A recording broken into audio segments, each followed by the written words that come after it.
Hello friends, welcome to online engineering. Myself Praveen Pandey. तो आज मैं यहाँ पर नया सब्जेक्ट स्टार्ट करने वाला हूँ, that is called as the network theory. ठीक है, नेटवर्क थ्योरी हम लोग यहाँ पर स्टार्ट करने वाले हैं। बहुत ज़्यादा इंपॉर्टेंट सब्जेक्ट है। क्यों मैं इसको जो है इंपॉर्टेंट बोल रहा हूँ, क्योंकि देखिए सबसे first of all exam point of view से अगर मैं बात करूँ तो लगभग सारे एग्जाम में 10 to 15% इसका वेटेज है ही, ये तो फिक्स है। ठीक है ना, आना तो है ही, उतना तो फिक्स है। लेकिन साथ साथ में अगर मैं बात करता हूँ तो यहाँ इसके अलावा भी यहाँ पर आपको जो है जो भी आप सब्जेक्ट्स पढ़ने वाले हैं, चाहे आप मशीन पढ़ेंगे, पावर सिस्टम पढ़ेंगे, चाहे अनलॉक पढ़ेंगे, या फिर आप जो है डिजिटल पढ़ रहे हैं, कुछ भी कोई भी सब्जेक्ट पढ़ेंगे, आपको नेटवर्क का बेसिक चीजें आपको जब पता होनी चाहिए, वो आपका जो है वहां पर पूरी तरह से एप्लीकेबल होता है।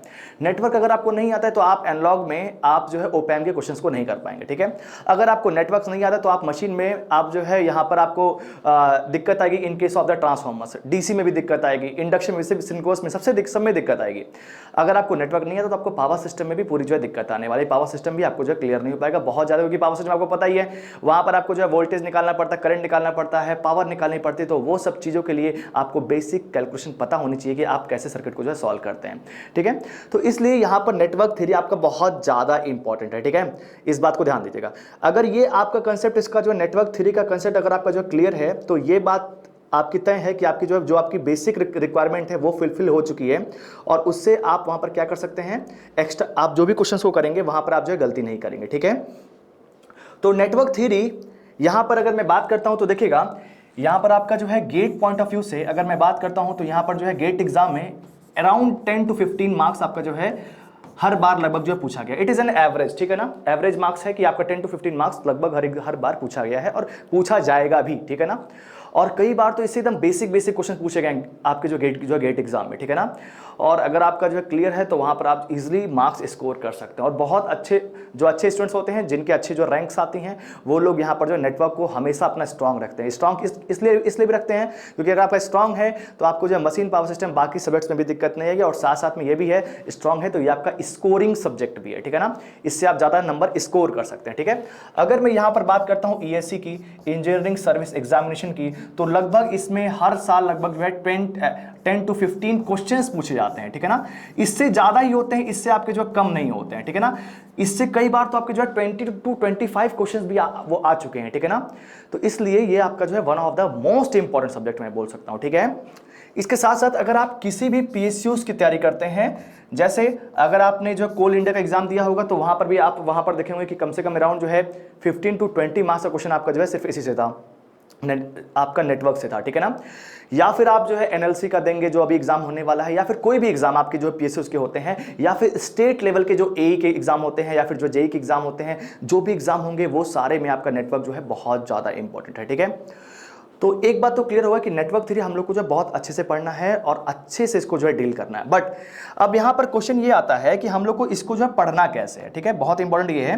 कि पढ़ना कैसे है। तो देखिए सबसे अधिक जो बच्चों को दिक्कत होती है वो उनके बेसिक्स में दिक्कत होती है। क्यों? देखिए लोग आकर के अटकते कहां पे है, ट्रांजिएंट में अटकते हैं। मैक्सिमम आप स्टूडेंट्स अगर आप जो है पढ़ रहे होंगे तो आपको जो सबसे अधिक दिक्कत कहां पे आती है, ट्रांजिएंट्स में आती है। नेटवर्क में, बाकी बेसिक में, केवल केसर में लगभग लोगों को दिक्कत नहीं आती है। ठीक है, तो ट्रांजिएंट में भी आपको दिक्कत क्यों आती है? क्योंकि आपका बेसिक ही स्ट्रांग नहीं है। मेन बात ये है, अगर आपको जो है बेसिक जो है इंडक्टर कैपेसिटर की आपको जो वर्किंग पता है कि इंडक्टर कैपेसिटर कैसे चार्ज या फिर डिस्चार्ज हो रहा है, बेसिक अगर ट्रांजिएंट क्लियर है तो इसका मतलब ट्रांजिएंट कैसे भी क्वेश्चन आएंगे आप वहां पर इजिली कर लेंगे। सोर्स फ्री, विद सोर्स, ये सारी चीजें आपकी जो ट्रांजिएंट में आती हैं। तो अगर आप हमेशा अपना बेसिक को स्ट्रांग रखेंगे तो क्वेश्चन कभी भी कहीं पर भी गलत नहीं होता। ठीक है, मैं हमेशा बेसिक पर ही जोर देता हूं क्योंकि मुझे पता है लोगों को दिक्कत कहां पे आती है, हमेशा उनके जो बेसिक में ही दिक्कत होती है। बेसिक चीजें उनकी जो क्लियर नहीं होती, जिसकी वजह से उनको जो मार्क्स वो स्कोर नहीं कर पाते। ठीक है, अब देखिएगा यहां पर नेटवर्क थ्योरी में मैं यहां पर डील कैसे करने वाला हूं, ध्यान दीजिएगा। मैं यहां पर डील करूंगा, मैं 2 स्टैंडर्ड एग्जाम्स को लूंगा। ठीक है, 2 स्टैंडर्ड एग्जाम्स है हमारे पास, कौन कौन से हैं, एक तो गेट हो गया और सेकंड हमारे पास स्टैंडर्ड एग्जाम है आईईएस या फिर ईएससी आप बोल सकते हैं। ठीक है ना, इंजीनियरिंग सर्विस एग्जामिनेशन। ठीक है, मैं यहां पर किसी भी चैप्टर को जब यहां पर लेकर के चलूंगा तो उसमें वहां पर दोनों ही सब्जेक्ट्स के दोनों ही एग्जाम से क्वेश्चन को मैं यहां पर लूंगा। प्रीवियस ईयर जो भी क्वेश्चंस होंगे वो आपके इसमें जो है गेट के भी होंगे और ईएससी के भी होंगे। अब यहां पर बच्चों को ये कंफ्यूजन होता है कि सर हम लोग जो है गेट की तैयारी कर रहे हैं तो हम लोग ईएससी के क्वेश्चन क्यों करेंगे। ठीक है ना, बट मैं आपको बोल दूं तो गेट और ईएससी में बहुत सारे क्वेश्चंस आपस में रिलेटेड हैं और बहुत सारे क्वेश्चंस आपस में कई बार प्रीवियस में आ चुके हैं, ठीक है ना। सेम क्वेश्चन आपका ईएससी में भी आया और सेम क्वेश्चन आपका जो कई बार गेट में भी आया। कई बार ऐसा हुआ है कि ईएससी से कोई भी कंसेप्ट का उठा करके क्वेश्चन जो है गेट में रिपीट हुआ है, और कई बार ऐसा हुआ है कि गेट का क्वेश्चन उठा करके रिपीट हुआ है ईएससी में, ठीक है ना। तो इसलिए मैं यहां पर बोल रहा हूं कि दोनों यहां पर लिंक्ड है, और इसमें क्या है, जितने नंबर ऑफ क्वेश्चंस आप सॉल्व करेंगे उतना ज्यादा अच्छा है। मैं यहां पर ये बात को नहीं बोल सकता कि आपको जो है 10 क्वेश्चन सॉल्व करने हैं, 20 क्वेश्चन या फिर 50 क्वेश्चन, 100 क्वेश्चन, जितना मैक्सिमम टू मैक्सिमम करेंगे उतना अच्छा है। और जितना अच्छे क्वेश्चन होंगे वो सारे क्वेश्चन मैं यहां पर जो है क्लास में ही डिस्कस करूंगा, ठीक है ना। जैसे अगर सपोज दैट कि मैंने यहां पर स्टार्ट किया बेसिक से, अगर सपोज दैट कि मैं स्टार्ट कर रहा हूं केवीएल और केसीएल से, तो केवीएल केसीएल का जब मैं क्वेश्चन को लूंगा तो वहां पर मैं जो गेट के क्वेश्चन भी प्रीवियस ईयर के कराऊंगा और साथ साथ में ईएससी के भी कराऊंगा, ठीक है। इसलिए कराऊंगा क्योंकि अगर आपका जो है कंसेप्ट स्ट्रांग है तो आप इसके भी क्वेश्चन इजीली कर लेंगे और इसके भी क्वेश्चन इजीली कर लेंगे। सेम बच्चा जो गेट का एग्जाम देता है वो ईएससी का भी एग्जाम देता है, ठीक है ना। इसलिए, और ईएससी आपका एक ऐसा स्टैंडर्ड एग्जाम है, अगर आपने इसका सिलेबस लगभग पूरा जो है कवर कर लिया है, लेट अस टेक कि आपने 90% कवर कर लिया, तो स्टेट में जो भी एग्जाम्स होते हैं, स्टेट में जो भी एग्जाम्स होते हैं, स्टेट में एई और जेई के, ठीक है ना, ए के मान लीजिए, स्टेट ए के जितने भी एग्जाम्स होंगे वो सारे आप जो है इजीली जो है डील कर सकते हैं। साथ साथ में एक बात और समझिएगा, इसके साथ साथ ईएससी में, ईएससी का अगर आपने जो है कोर्स कंप्लीट कर लिया है तो यहां पर जितने भी पब्लिक सेक्टर के एग्जाम्स होते हैं, अभी पब्लिक सेक्टर के कुछ एग्जाम्स आपको पता है कि अब अलग अलग से भी एग्जाम्स कंडक्ट हो रहे हैं, ठीक है ना। तो पीएसयूज के भी एग्जाम आप आराम से जो है इजीली जो है कवर कर सकते हैं, ठीक है ना। तो इससे आपको क्या फायदा है कि आपको जो है यहां पर दोनों को ही लेकर के चलना है तो ज्यादा अच्छा रहेगा in my point of view, ठीक है ना। अच्छा, गेट का स्टैंडर्ड और ईएससी का स्टैंडर्ड बोलता हूं कि हाँ भाई थोड़ा जो डिफरेंट होता है, क्योंकि गेट में क्या होता है, कुछ ऐसे क्वेश्चंस आते हैं जो बहुत ट्रिकी होते हैं, ईएससी में ऐसे क्वेश्चंस नहीं आते हैं जो ज्यादा ट्रिकी होते हैं। बट हाँ, अगर आपको ट्रिकी क्वेश्चन समझ में आ रहे हैं तो ईएससी के क्वेश्चन को भी आप जल्दी सॉल्व कर सकते हैं। अगर आपको ट्रिक्स पता है तो आप ईएससी में जल्दी सॉल्व कर सकते हैं, और आपको पता है ईएससी में क्वेश्चन को सॉल्व करने के लिए टाइम बहुत कम मिलता है, ठीक है ना। तो इसका मतलब क्या है, अगर आप यहां पर जो है दोनों को साथ में लेकर के पढ़ रहे हैं तो बहुत ही अच्छा है, आप ज्यादा नंबर ऑफ क्वेश्चंस को डील करेंगे, आपका कंसेप्ट उतना स्ट्रांग होगा और गलतियां आपसे उतनी ही कम होगी और ज्यादा मार्क्स आप स्कोर करेंगे एग्जाम में, और जल्दी से जल्दी आपका सिलेक्शन हो जाएगा, लाइफ चेंज हो जाएगी, ठीक है ना।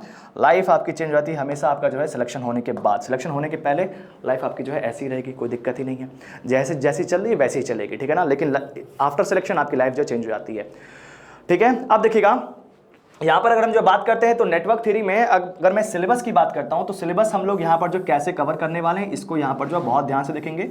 फर्स्ट आपका क्या हो गया, मान लीजिए मैं यहां पर बोल रहा हूं ईएससी बोल रहा हूं, और सेकंड हमारे पास क्या है, गेट है, ठीक है ना।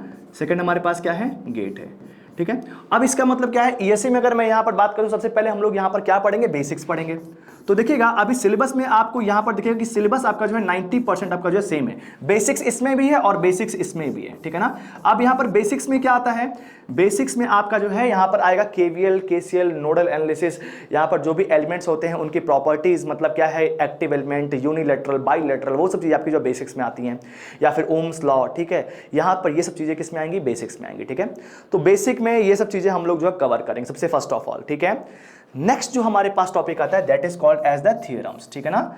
अब थ्योरम्स जो होता है वो आपका जो है ईएससी में भी है और थ्योरम्स आपका जो है गेट में भी है। तो इसका मतलब क्या है, इसको हम लोग यहां पर जो है दोनों में पढ़ने वाले हैं, ठीक है। इसके बाद देखिएगा बहुत ज्यादा इंपॉर्टेंट क्या होता है, ट्रांजिएंट होता है। ट्रांजिएंट आपका यहां पर जो है, transient in case of the ESC भी आता है और साथ साथ में in case of the GATE भी आता है, ठीक है, ट्रांजिएंट, ठीक है। अब इसका मतलब क्या है, यहां पर देखिएगा ट्रांजिएंट से बहुत अच्छे क्वेश्चंस बनते हैं गेट में, ठीक है ना। गेट में ट्रांजिएंट से बहुत अच्छे क्वेश्चन बनते हैं, काफी कंफ्यूजिंग होते हैं, ठीक है। और ईएससी में क्या होते हैं, वो आपके लगभग जो है फॉर्मूला बेस्ड होते हैं, अगर आपको जो है फॉर्मूला समझ में आ गया तो वहां पर आप इजीली स्कोर कर सकते हैं, ठीक है। अच्छा एक बात और समझिएगा, बच्चों को ये भी कंफ्यूजन होता है कि सर अभी तो ईएससी के साथ साथ हमारे पास एक और जो है नया एग्जाम होने वाला that is called as the वो IRMS। आपको पता है कि अभी जो है रेलवे अलग से एग्जाम जो है कंडक्ट करने की सोच रही है और स्टार्ट करने वाली है, तो उसमें कोई दिक्कत नहीं है। उसमें टेक और नॉन टेक का बहुत ज्यादा दिक्कत हो रहा है कि लोगों को लग रहा है कि भाई जो टेक में क्या होगा और जो नॉन टेक में क्या होगा। तो मैं बोलता हूं नॉन टेक में कुछ भी हो, that I also don't know, ठीक है, किसी को नहीं पता है। बट ये बात कंफर्म है कि टेक्निकल में जो आपके सब्जेक्ट्स हैं वो तो नहीं जाने वाले हैं, टेक्निकल में जो आपके हैं वही आपके IRMS में भी जो है टेक्निकल में होंगे ही होंगे। नेटवर्क है तो नेटवर्क रहेगा, नेटवर्क कहीं नहीं जाने वाला है। तो अगर आप जो है यहाँ पर ईएससी को फोकस कर रहे हैं या फिर IRMS को फोकस कर रहे हैं तो भी आपके लिए बहुत ज़्यादा बेनिफिशियल होगा, ठीक है। अच्छा, एक बात और यहाँ पर ध्यान दीजिएगा कि हम लोग मैं यहाँ पर क्या करने वाला हूँ, जैसे सपोज दैट कि मेरा यहाँ पर बेसिक्स क्लियर हो गया, ठीक है ना, बेसिक सब्जेक्ट मैंने यहाँ पर कंप्लीट करा दिया, ईएससी के प्रीवियस ईयर करवा दिए, गेट के प्रीवियस ईयर करवा दिए, और साथ साथ में एक्स्ट्रा क्वेश्चंस भी मैंने अच्छे खासे करवा दिए, आपका कंसेप्ट पूरा बिल्डअप होगा, ठीक है। इसके बाद क्या होगा कि मैं आपका जो है एक स्मॉल क्विज लूंगा, ठीक है ना, हर चैप्टर के बाद आपके पास जो है क्विज होगा, वो आप जो है ऐप में जाएंगे और ऐप में जाकर के ऑनलाइन इंजीनियरिंग के ऐप में आप एनरोल हो जाएंगे, वहां पर आप क्विज दे सकते हैं और क्विज देकर के देख सकते हैं कि आपने जो है जितना पढ़ा है आप उतना जो है स्कोर कर पा रहे हैं या फिर नहीं कर पा रहे हैं। इन केस अगर आपसे जो क्वेश्चंस नहीं बन रहे तो आप उसके लिए पूछ भी सकते हैं, कोई दिक्कत नहीं है। डाउट के लिए आप जो है डायरेक्टली मेरे नंबर पे आप जो है मैसेज कर सकते हैं, व्हाट्सएप कर सकते हैं, मैं आपको जो है डाउट का जो भी आपका डाउट होगा उसका सोल्यूशन दे दूंगा, ठीक है ना। नंबर मेरा क्या है 9310851077, ठीक है ना, मेरा ये नंबर है, इस पे आप इजीली अपना जो है डाउट पूछ सकते हैं और मैं आपके डाउट का सोल्यूशन आपको जो है भेज दूंगा, ठीक है। लेकिन एक बात और है, जैसे सपोज दैट कि मैं आपको जो बेसिक पढ़ा रहा हूं, तो इसका मतलब ये नहीं कि आप जो है डाउट ट्रांजिएंट का लेकर के आएंगे, जब मैं ट्रांजिएंट पढ़ाऊंगा तो फिर ट्रांजिएंट के डाउट पूछेगा, ठीक है ना। अब ऐसा नहीं है कि मैंने स्टार्ट किया केवीएल केसीएल और आप यहां पर डाउट पूछ रहे हैं सर टू पोर्ट नेटवर्क में क्या होता है, तो ये चीज मैं उस वक्त नहीं बताऊंगा, जब मैं टू पोर्ट नेटवर्क पढ़ाऊंगा तभी मैं टू पोर्ट नेटवर्क के डाउट्स बताऊंगा, ठीक है, इस बात को ध्यान दीजिएगा। अब इसके बाद देखिएगा ट्रांजिएंट जो है वो आपका बहुत ज्यादा जरूरी है, आपका ट्रांजिएंट दोनों ही एग्जाम में काफी अच्छा वेटेज रखता है, तो ट्रांजिएंट भी हम लोग यहां पर जो है कंप्लीट कर लेंगे। इसके बाद देखिएगा नेक्स्ट हमारे पास क्या होता है, टू पोर्ट नेटवर्क। नेक्स्ट हमारे पास क्या है, टू पोर्ट नेटवर्क, ठीक है ना। ये टू पोर्ट जो नेटवर्क है ये इसमें भी आता है और आपका जो है गेट में भी आता है, गेट में भी ये आपका जो है सिलेबस में है, ठीक है।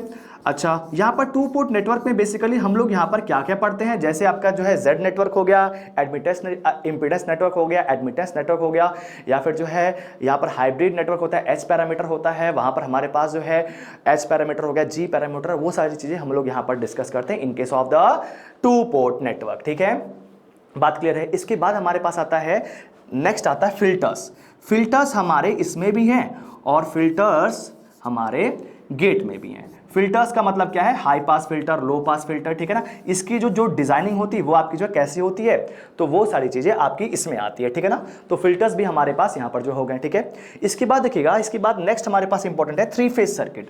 अब ये थ्री फेज जो सर्किट है वो आपका ईएससी में पूछता है और थ्री फेज सर्किट आपका जो है गेट में ही पूछता है। तो आप देखिए चीजें एकदम सेम चल रही है, जो यहाँ पर चल रहा है वही वहां पर चल रहा है। थ्री फेज आपका जो इंपॉर्टेंट है, स्टार डेल्टा कनेक्शन कैसे होता है, यहाँ पर उसका जो है मतलब एसी सर्किट जब हम लोग एनालिसिस करेंगे तो वहां पर जो है स्टार डेल्टा का कनेक्शन कैसे होता है, उसमें लाइन वोल्टेज, फेस वोल्टेज, इसके साथ साथ जो है वहां पर जो लाइन करंट, फेस करंट, वहां वो सब चीजें आपकी जो है थ्री फेज सर्किट्स में आती हैं, ठीक है। बहुत बार एग्जाम में पूछा गया है थ्री फेज सर्किट पे क्वेश्चंस और बहुत ज्यादा लोग गलत भी किए हैं, ठीक है ना।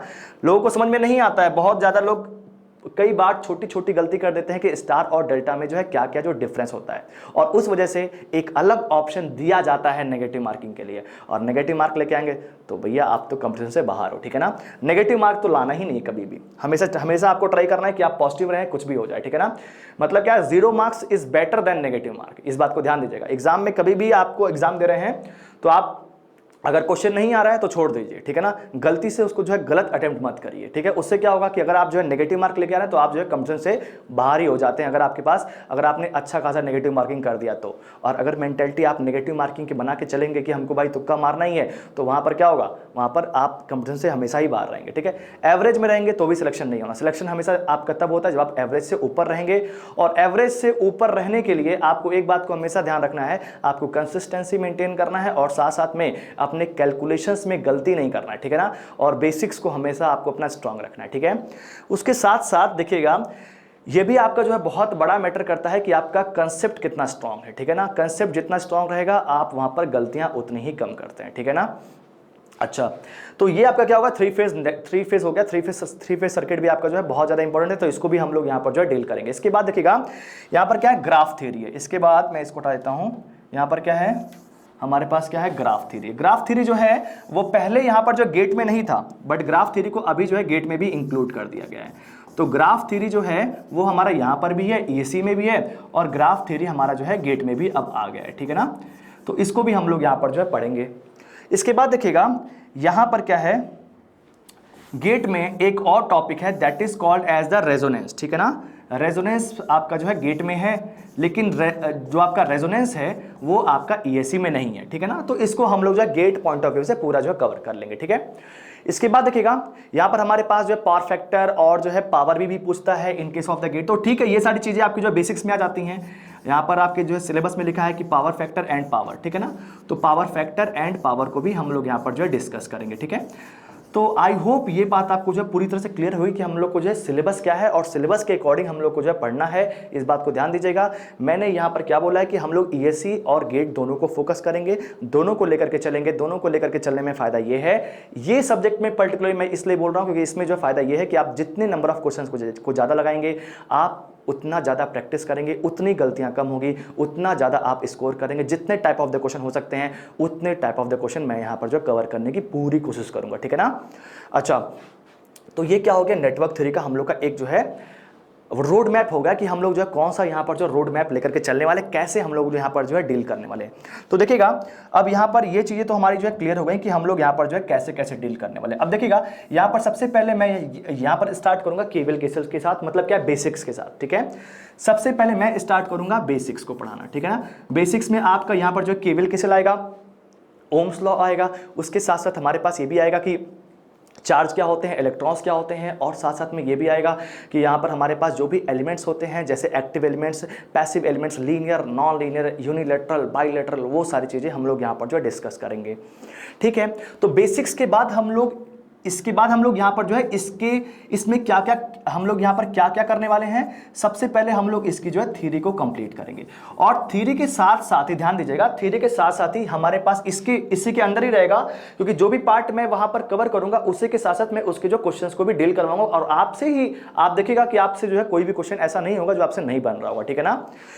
तो थ्योरी हो गया, थ्योरी के साथ साथ मैं यहाँ पर आपका जो है प्रीवियस ईयर जो भी क्वेश्चन होंगे, प्रीवियस ईयर क्वेश्चन जो भी होंगे ईएससी और गेट के साथ में लेकर के चलूंगा, ठीक है ना।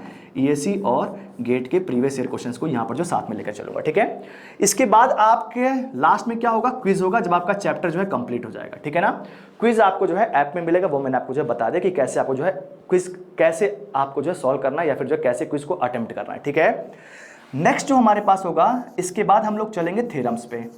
तो थ्योरम्स को हम लोग यहाँ पर जो है डील करेंगे। अब देखिए जो थ्योरम्स हैं इसमें आपका जो है क्या क्या आपका एग्जाम पॉइंट ऑफ व्यू से कौन कौन सा इंपॉर्टेंट है, तो थेवेनिन्स है, नॉर्टन्स है, सुपरपोजिशन है और मैक्सिमम पावर ट्रांसफर है। 4 थ्योरम्स आपके जो है सिलेबस में लिखे हुए हैं, बट इसके साथ साथ मैं आपको जो है रेसिप्रोसिटी, मिलीमेंस थ्योरम और आपका जो है टेलीगेंस थ्योरम भी बता दूंगा, क्योंकि अलग अलग अगर एग्जाम्स को अगर आप जो फोकस करते हैं स्टेट लेवल पे तो वहां पर भी ये सब चीजें जो है पूछी जाती हैं। तो इसलिए क्या होगा कि भाई इसको भी जो है 2-3 थ्योरम्स एक्स्ट्रा होंगे तो उसको भी इंक्लूड कर लेंगे, समझ लेंगे, पढ़ लेंगे, देख लेंगे, ठीक है ना। थ्योरम्स के बाद हम लोग सीधे स्टार्ट करेंगे ट्रांजिएंट को, ठीक है ना। तो ट्रांजिएंट में हम लोग अच्छे से खेलेंगे कि भाई ट्रांजिएंट यहाँ पर एनालिसिस क्या होती है, और यहाँ पर जो है डील करेंगे आरएल नेटवर्क मतलब सोर्स फ्री के साथ और विद द सोर्स के साथ, ठीक है। इसके बाद हम लोग ट्रांजिएंट के बाद सीधे सीधे हम लोग यहाँ पर चलेंगे 2 पोर्ट नेटवर्क पे, और 2 पोर्ट नेटवर्क के साथ हम लोग जो है डील करेंगे, ठीक है ना। तो 2 पोर्ट नेटवर्क हमारा जो है 4th पार्ट होगा। इसके बाद 2 पोर्ट नेटवर्क हमारा खत्म हो जाएगा। इसके बाद हम लोग यहाँ पर चलेंगे रेजोनेंस पे, ठीक है ना। रेजोनेंस को हम लोग यहाँ पर जो है डील करेंगे in according to the GATE point of view, क्योंकि गेट में आपका जो है ये सिलेबस में है लेकिन ईएससी में नहीं है, तो कोई दिक्कत नहीं है। इसके बाद हमारा जो लास्ट टॉपिक होगा that is called as the filters. Filters हम लोग यहाँ पर जो है डिस्कस करेंगे, ठीक है। तो फिल्टर्स के बाद एक हमारे पास टॉपिक और बचा है that is called as the graph theory, ठीक है। तो ये हमारा क्या है, इस तरह से हम पूरे सिलेबस को कवर करेंगे, और सारे में देखिएगा मैं आपको इस बात को जो है गारंटी देता हूं या ध्यान दीजिएगा कि ईएससी और जो है गेट मिला करके लगभग हर चैप्टर में अराउंड जो है 50 to 60 क्वेश्चंस होंगे। तो 60 अगर मैं इसमें सॉल्व करता हूं तो 60 + 60 + 60 + 60 + 60 + 60 + 60 आप देखेंगे 1 2 3 4 5 6 7 लगभग 400+ क्वेश्चंस हो जाएंगे टोटल। तो 400+ अगर आप क्वेश्चंस करते हैं तो इसका मतलब क्या होगा, ये आपके जो है एग्जाम पॉइंट ऑफ व्यू से बहुत ज़्यादा क्वेश्चंस हैं, और साथ में आपने इतना ज़्यादा प्रैक्टिस कर लिया है तो आप वहाँ पर गलती भी नहीं करेंगे, ठीक है। तो इस तरह से हम लोग यहाँ पर जो है सब्जेक्ट को डील करने वाले हैं। तो ये मेरा सब्जेक्ट का एक जो है रोड मैप हो गया कि हम लोग यहाँ पर जो है कैसे स्टार्ट करेंगे, ठीक है। तो क्विज को भी देना बहुत ज़्यादा जरूरी है, ठीक है। क्विज को देंगे तो आप अपना सेल्फ एनालिसिस कर सकते हैं कि आप अभी जो है कितने पानी में हैं, ठीक है ना। तो वो भी अच्छी बात है। हो सकता है कि आप जो है बहुत अच्छा स्कोर करेंगे, हो सकता है कि आप जो खराब स्कोर करेंगे। खराब स्कोर करेंगे तो इसका मतलब क्या है, आपको और ज़्यादा प्रैक्टिस करने की ज़रूरत है, बस और कुछ नहीं है।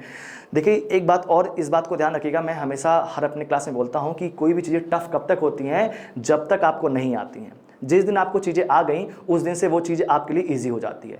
तो इसलिए क्या करना है, आपको चीज़ों को समझना है। समझ गए तो इसका मतलब क्या है, आप उसके जो है मास्टर बन सकते हैं, ठीक है। और जब तक आपको नहीं आएगा तब तक आपके लिए वो चीज़ हमेशा जो है टफ ही रहेगी।